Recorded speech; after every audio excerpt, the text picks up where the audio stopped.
Lamar got a gift not many human beings got. Game recognized game. He the OG, the Superman.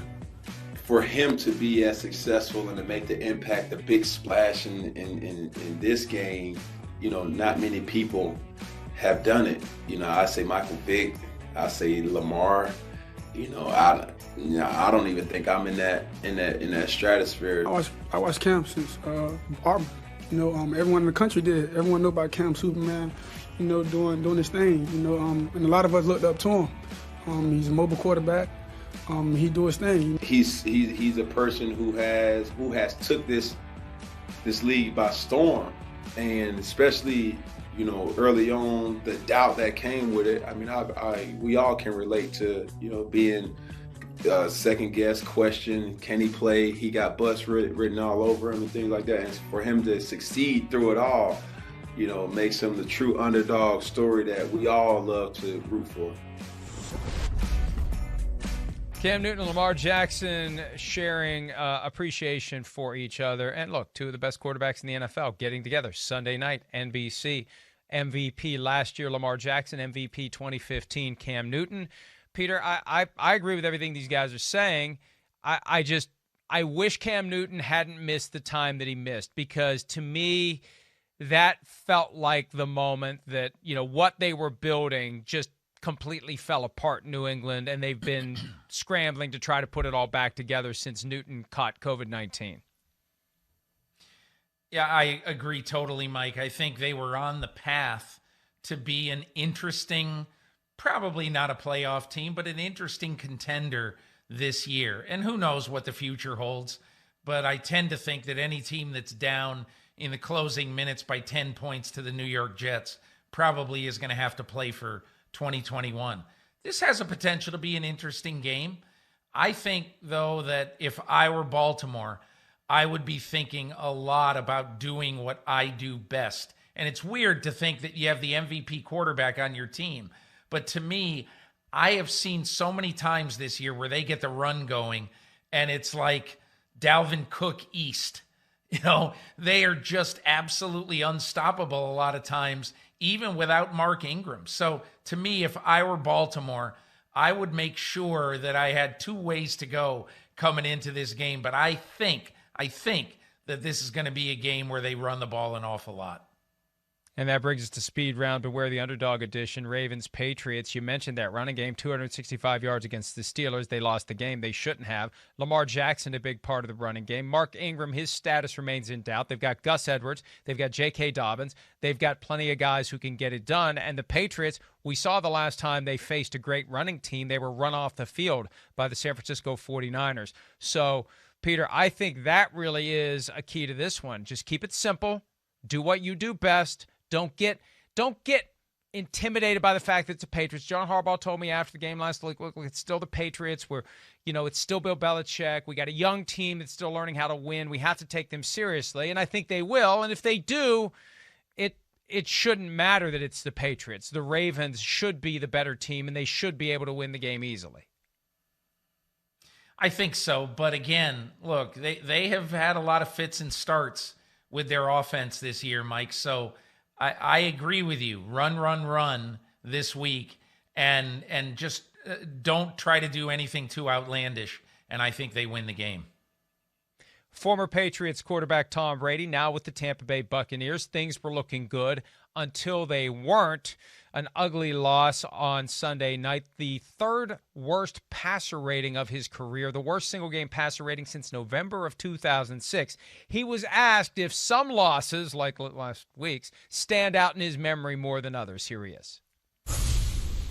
No, I remember pretty much all the losses. I probably don't remember all the wins, but I definitely remember all the losses. I think they all stick with you because you're competitive and you want to go out there and play your best every week, and you realize it's you're not a movie actor where you get, 6 takes when it doesn't go right. Let me do that one over again. I messed that one up. Let's run that back. So, you're a football player and you're making split-second decisions, and you always wish, man, I made every split-second decision right. But that's just not the reality of the sports.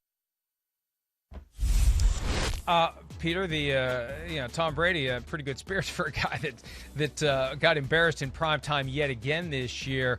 After the shellacking on Sunday Night Football, the Buccaneers will what on Sunday? Wow. I wrote in my column the other day, I thought going to Carolina and winning would be a Herculean task. I'm not saying they can't be Hercules, but I'm saying that I don't really know right now if this team can protect an immobile quarterback well enough to be a powerful offense. You think they should be, but Mike, we cannot unsee what happened last Sunday night when Tom Brady was terrorized back there. And so, and look, Carolina doesn't have the pass rush weapons that New Orleans has, but Carolina's got Matt Rule, and Matt Rule has pretty much figured out how to play with everybody this year, including how to come within a play or two of winning at Arrowhead last week. So even without Christian McCaffrey, which would be a concerning thing trend-wise, if I were Matt Rule and I were Joe Brady, I'd be concerned about that. But I do think that they've got a good chance to beat Tampa. I didn't fill in your blank. I guess if I were pressed to the wall, I would take the Bucs, but I wouldn't feel very good about it.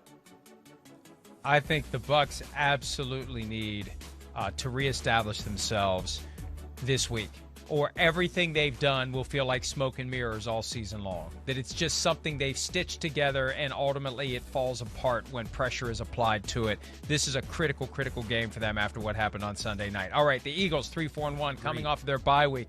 First place in the NFC East at the Giants 2-7. They met on a Thursday night a few weeks ago. After the Eagles barely won that game, the rematch will be what, Peter?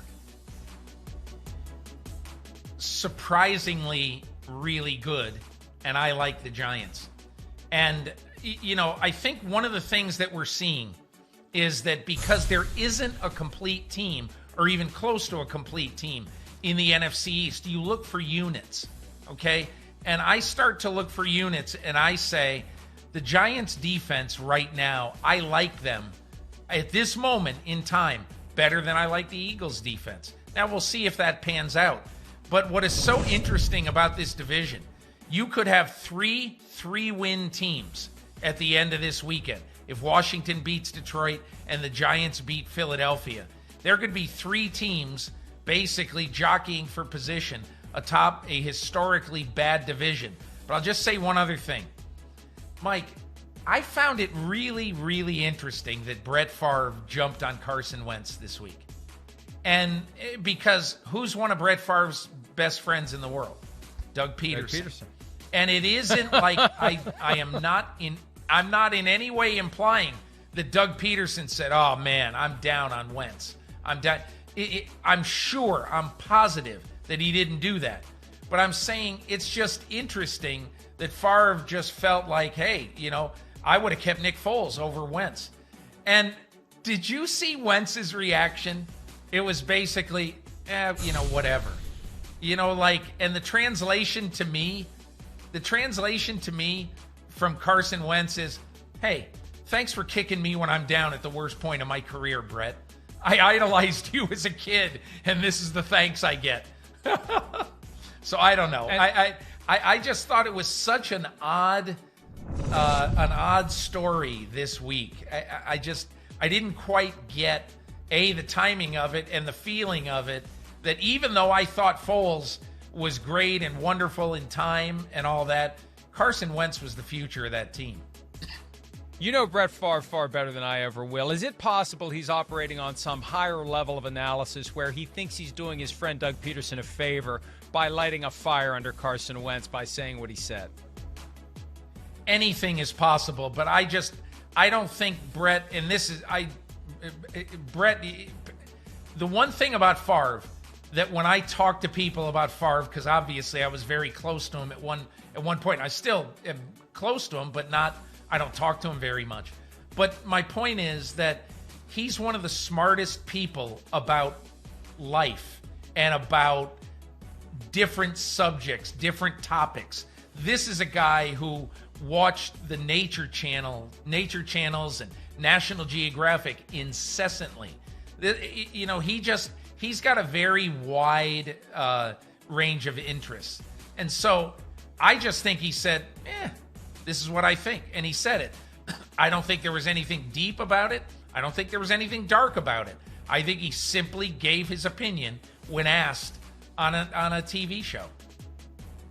I would write a very large check for the privilege of eavesdropping on a phone conversation between Peter King and Brett Favre on the topic of politics recently.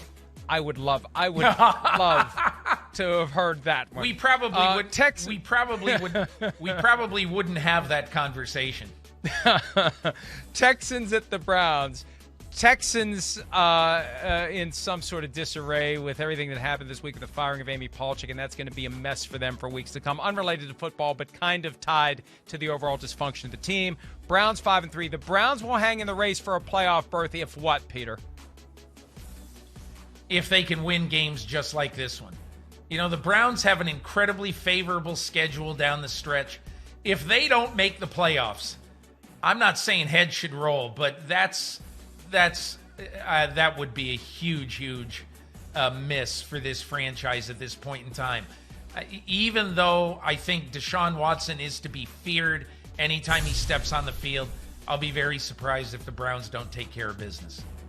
Going to be cold, going to be windy. The running game is going to prevail for the Browns. They win the games they're supposed to win. They'll go 10-6, and hopefully that's enough to get in. Right now, they're on the outside looking in. They're the 8th seed, but I think if they go 10-6, they will find a way to the postseason. Broncos 3-5, Raiders 5-3. The Raiders will hang in the race for one of the 7 playoff spots in the AFC if they do what, Peter? If they continue to play well down the stretch of games. And look, that game last week could have gone either way, okay? Because obviously you saw what happened.